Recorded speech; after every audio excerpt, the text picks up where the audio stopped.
دا یو خور ته پوس کړی دی چې کله بانګ وویلی شي نو موږ په سر باندې لوپټه او صادر راواچوو دا کار صحیح دی او که بدعت دی دا هم ناشنا سوال کړی او ښکلی سوال یې کړی الجواب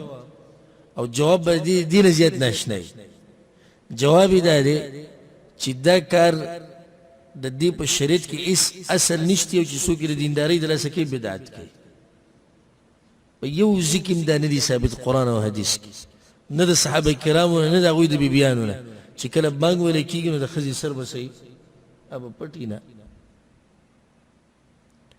یعنی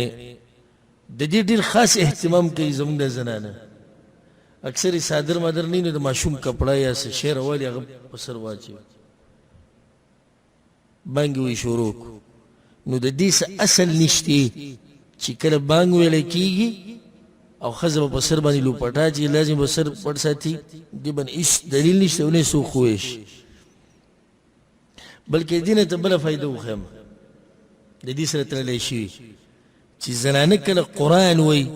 او د قرآن تلاوت کوي نو په دې ټیم کې په دې نه دي لازم چې دا به سر پټوي په دې باندې څه دلیل نشته چې دا به د قرآن تلاوت کوي نو کلک صادر او لوپټه به یې اچولي دا بس خبرې به تاسو ناشنا اورئ نو دې څه نه تاسو وایئ چې موږ اول پیر واورېدې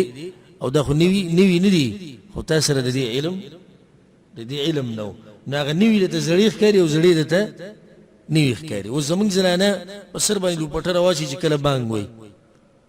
د صحابه کرامو دور کې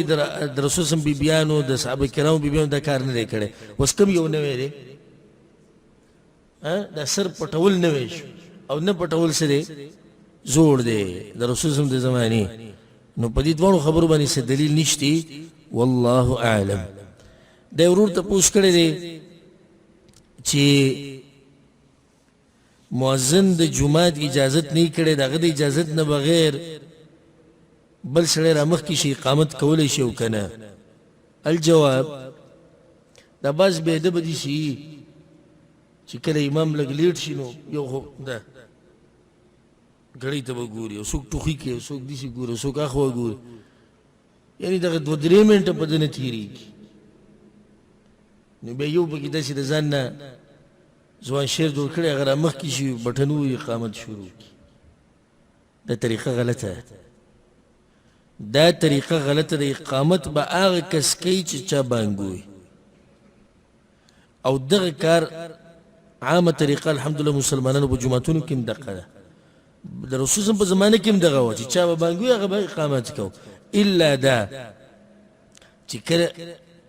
امام یا مؤذن اجازت ورکړي یو کس ته ټلیفون وکړي چې ته به اقامت وکړي زه بهر ته وتی یا زما مرۍ خراب یا زه ستړی یم ته اقامت وکړي هېڅ خبره نه کولی شي خو داسې راتله بغیر اجازته دا ناروا کار دی دا حق د مؤذن دی او د امام دی بلکې دا خبره یې د ساتئ د دې ډېر شوق هم مه ساتئ د یو نیم سړي ډېر سخت شوق امامي مؤذن وي دی وایي چې د زه ور مخکې شوی نه چې کله هم امامي ټاکلی شوی او مؤذن یي بل کس له مخکې کېده نه دي په کار الا دا چې هغوی اجازت ورکړي بیا صحیح ده بغیر اجازت نه شي مخکې کېدی